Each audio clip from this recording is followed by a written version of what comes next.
Not a bad grouping. Happy Mother's Day. Firearms instructor in Florida decided to shoot a few holes in a banner for the group Moms Demand Action for Gun Sense in America.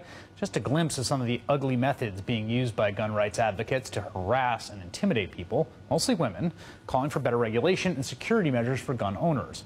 All of this exposed in a blockbuster piece out today in Mother Jones.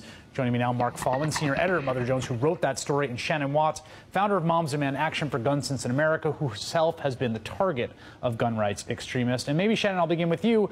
Since you've gotten into this arena in public, what has your experience been? We did a report about a real Second Amendment guy, Andy, gun store owner, who got death threats and got people calling his phone and saying really ugly things to him when he said he was going to sell this one smart gun. I can only imagine what someone like you gets. You know, it's daily, whether it's threats of violence, sexual violence, threats of death, not only to me but to my family. But it's not just me. This is the story of many of our moms around the country. And, you know, in my opinion, threatening the opposition is cowardly and un-American. It's a way to circumvent democracy. They want to silence our votes and our voices. And that is why it's so important for responsible gun owners and other mothers to stand up and say, we will not allow this fringe to become mainstream and make our policies. Mark, we were just playing some video. If we can run that again and you can explain what we are seeing there, because that was one of the most shocking parts of the story. Who is shooting and what are they shooting at in this video?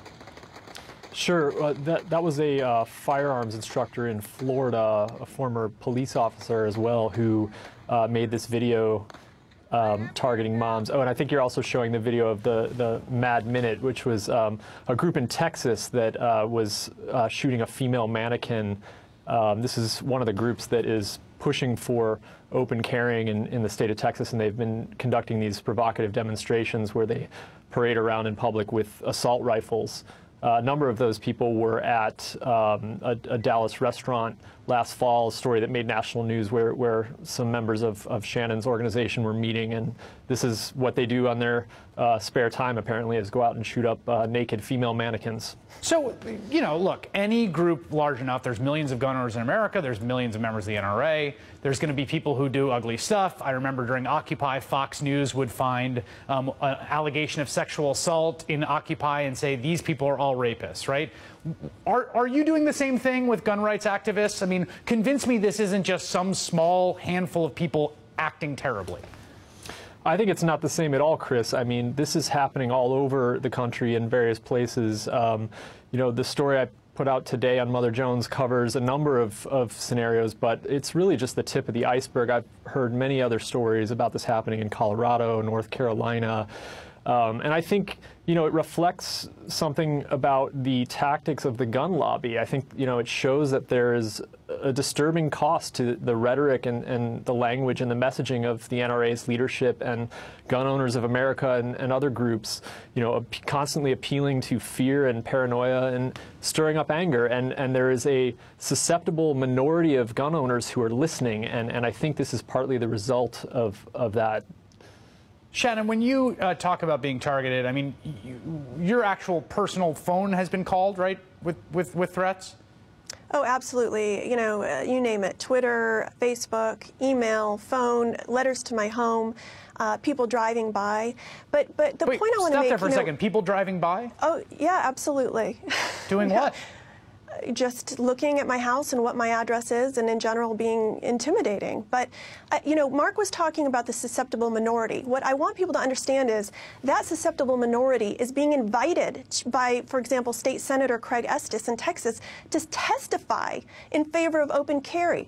A state representative here in Indiana who is outraged that I testified against guns in schools has taken to Facebook to bully me on our Facebook page and on his own personal representative page. So that's why we need people to stand up and say, this is not acceptable. This is not an okay way to act. We have a democracy in place. We have to follow it. You can't use the Second Amendment to threaten Americans. Mark, you have a story in there that was really upsetting about a woman confined to a wheelchair who herself is a gun owner who was essentially spit on, if I'm recalling this story correctly, by someone who was mad at her for her advocacy on gun regulation.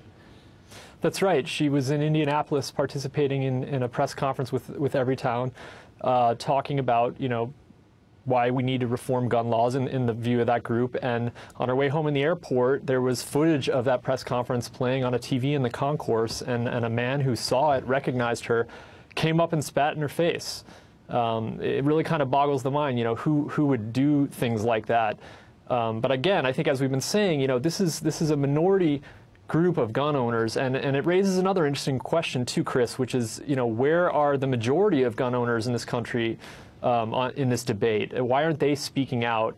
Most people who are gun owners are responsible, civil people, and you don't see a whole lot of them talking about this stuff. I think they're starting to pay attention. There's been a little bit of backlash starting to bubble up on some conservative blogs and saying this is just wrong and people can't be doing this. The kinds of people I think who are devoting their lives and energy to things like open carry is going to be a pretty self-selecting group of people, and so what you're getting is a gun movement that is dominated by a very small, very hardcore group of people with very fringe views who can be very aggressive. And we've seen this play out time and time again in gun clash after another, in which you're not just getting arguments about policy, you're getting rank, pure intimidation. Mark Follman from Mother Jones, Shannon Watts from Moms Demand Action for Gun Sense in America. Thank you both.